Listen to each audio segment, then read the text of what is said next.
winter. The time of the year when van life becomes the most harmonious, easy, still, everything that, and then make it the opposite. It sucks. It's really hard and cold. It's really hard and cold. Don't recommend it. Hello there, internet wanderers.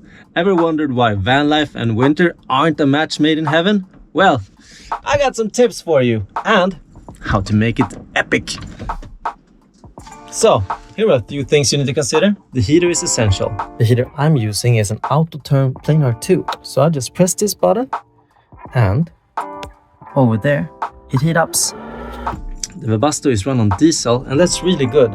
And I can run it for about 2 to 3 days depending on how warm it is. Another thing is to keep your toes cozy. And how you do that? Well, you keep on your slippers. Your toes will thank you. Another essential, a sleeping bag. And I am using a Mammoth Recovery Series.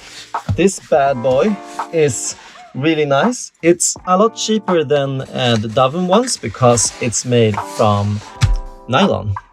So it's plastic. But it keeps the price at about 1/3 of a Doven one. And I can also use it as a chair. Mine goes down to minus 25 degrees because I'm cold when I sleep and I really want to keep warm. And that thing, made a difference. Another essential, dub tires, because you will not be able to get out of certain places without them and you will not be able to stop. If I'm stopping hard, this is what happens. Woohoo! Sliding heaven! Another thing is the controlled chaos. It's so much more clothes you need to wear and it's not as easy to go outside. You will get wet on the floor, you will be wet everywhere and you will be cold. Just look at this. This takes a lot of space. And what is it? Well, this is only my wool undergarment.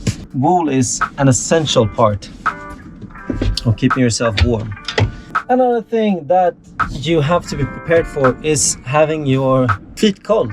I've sometimes woken up because I didn't use the heating overnight. It was so cold that my shoes had frozen. And that's a sexy thing to put on. Cold, cold, cold shoes on your naked feet. Solar panels.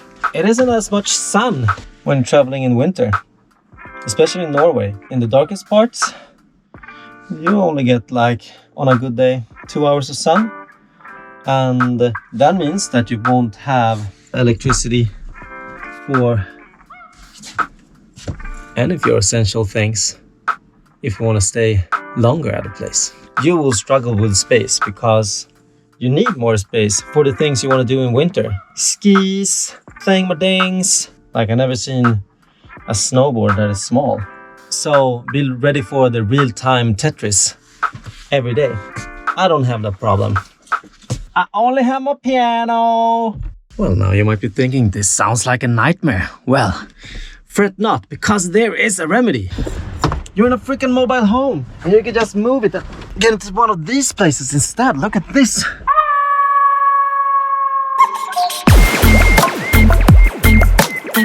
That's really cool.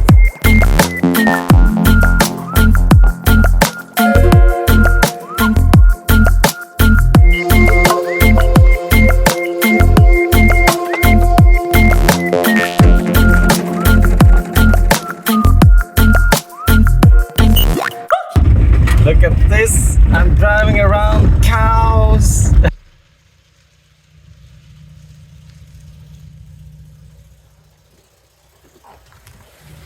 It's beautiful. I'm like all alone in nature. There's like me and cows. So I'm gonna grab my piano and this is gonna be so nice. I think I'm just gonna improvise like a piano thing. Yeah, I have a thing in mind.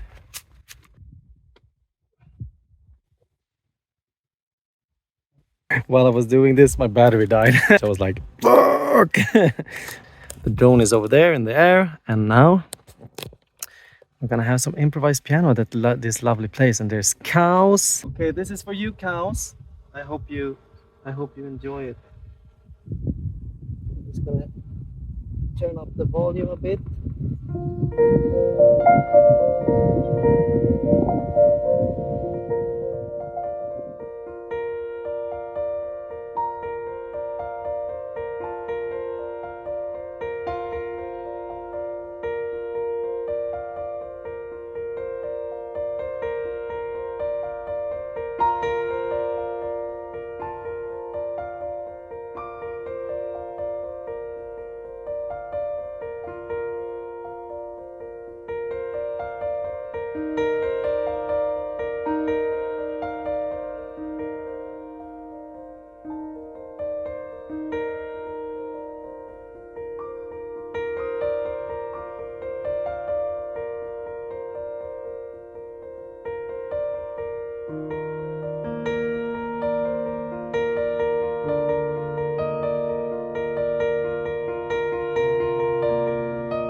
Piano, universe.